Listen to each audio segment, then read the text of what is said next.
Hi guys, so today you're doing a project about neurographic painting or neurographic artwork. There was a video for you to view with some background information on that, how it's good for mindfulness and more of an art therapy sort of subsection of art making.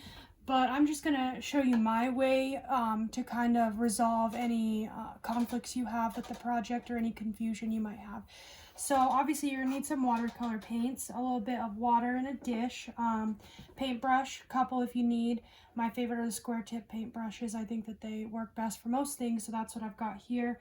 I kind of grabbed what supplies I could when I had to leave school, so I don't have everything, but for this one in particular, I have some stuff from school that'll help you guys understand, hopefully. And then a Sharpie works best because it's a permanent marker. So earlier in the week, when we were doing our op art project, we talked a little bit about organic lines and geometric lines. So this particular project is going to be composed of organic lines. Organic lines are free-flowing, found in nature. Anything that you can see outside that hasn't been made by humans, that's usually made up of organic lines. So geometric lines, perpendicular lines, parallel lines, lines that come to a corner, zigzags, lines like that. Okay. Often elementary art teachers will call these type of lines angry lines. So if you want to think about it that way, you can. Organic lines are rounded, free-flowing, calming type lines.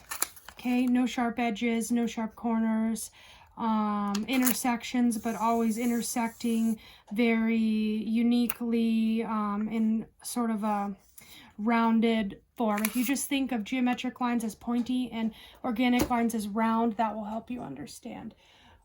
So I'm going to just go onto my page here, watercolor paper, and we're just going to start a nice doodle, organic lines, making sure not to stop abruptly or to create any sharp corners, making sure I'm just being really free with it.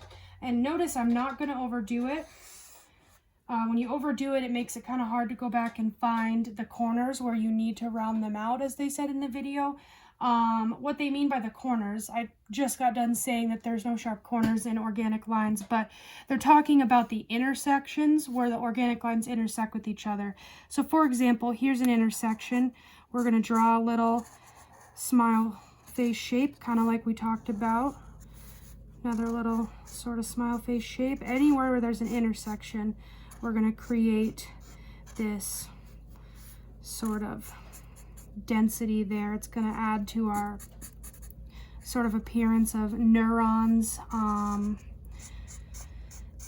and our composition and overall sort of aesthetic of this piece. So I'm hoping that this will be a piece that you guys can complete with very few rules. Hoping that they'll all end up being very unique, and it'll be something that's a little bit more stress-free, less technicality, but more sort of enjoyment in your art making. So as you can see, I'm finding everywhere where I have these intersections and filling them in here. There's a whole bunch. Like I said, we want to keep it somewhat simple for now so that it's easy to find those intersections. It doesn't have to be perfect, but we want to try to find all of them just so we can achieve the best aesthetic that we can. So I might not go in and fill all of these in for you guys just for time's sake. I know you don't want to watch a YouTube video for 10 minutes, so I try to keep this nice and quick for you. If you notice, the way we're filling these in is almost always composed of smiley faces or sad faces, like I taught you guys to think about organic and, well, just organic and contour lines, I guess is the word I was searching for. So our contour lines in our op art project were often sad face shaped like this and smiley face shaped like this, depending on the direction and depending on the type of form we were trying to give volume to. So got these type of shapes. That's a good way to think about it. Hopefully this can be a little bit more review for you guys from our first project. I think I'm going to do about 5 more, and then for time and attention's sake, I'm going to move on to the painting portion.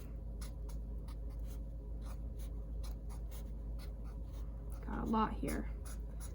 I've got a really big Sharpie also, which kind of doesn't make it the easiest. All right, so that's a start for now. It's gonna bug me. So when we prep our watercolor palette, we take the water on the brush, squeeze it into the color we want to use. We never squeeze the water into all the colors because it's wasteful. You only squeeze into the colors you plan to use. So I plan to use some warm colors, which includes yellow, orange, and red. Okay, I'm going to use some warm colors. I'm going to do some color mixing in my palette out here to create some different shades of these warm colors. I'm going to kind of mix it around.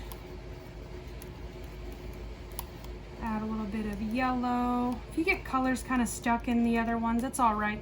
It's easy to clean, and I can show you that another time. Okay, we've got kind of a fun yellow-orange color going on here. I'm gonna apply that to one of my sections. Maybe come over here, apply it to another section. It's pretty light, so this is a time where you can use more pigment, less water to kind of build on your shade. Right now we have a very, very light version of red.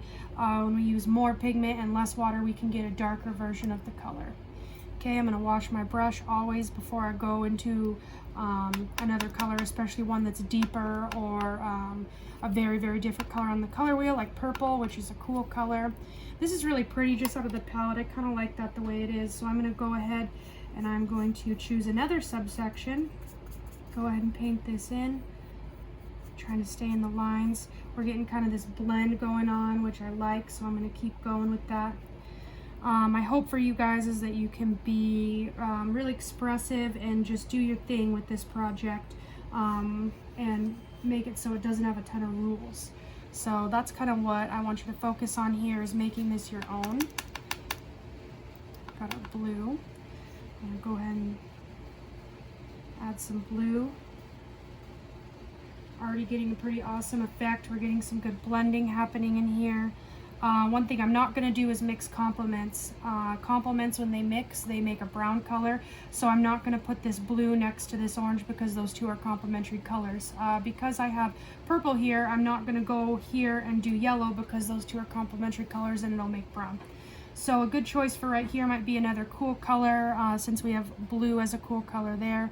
So I'm going to go ahead and make a little bit of green right there. That's another cool color that won't interact in a poor way with blue right next to it. Okay, so when you're putting colors next to each other, I want you to focus on what works and what doesn't. So if you look at the color wheel in the classroom, complements are across each other from the color wheel, and those are ones you would not want to put together. Just for an example, I'm going to show you what happens when you put a complementary color next to each other. What I'm doing right now is I'm putting water down first on the paper, and then I'm going to apply the pigment. That's called a watercolor wash. It gives kind of a different effect. So I'm going to go ahead and do a little bit of orange in my wash. Okay. You know it's a wash when the color just expands and moves all around the page. So we got orange here, and then blue complement, we're going to put that right here, and I just want you guys to see what happens when we put complements next to each other. It gets really muddy. It creates kind of a bad sort of look. I'm just going to move them into each other just so you can see a little bit more clearly what I mean. This is what happens. This is the color you get almost every time, this muddy color, when you mix complements. So try not to put complements next to each other. Use warm and cool colors. Try to blend your own and create different shades and tints. I hope you guys have fun with this.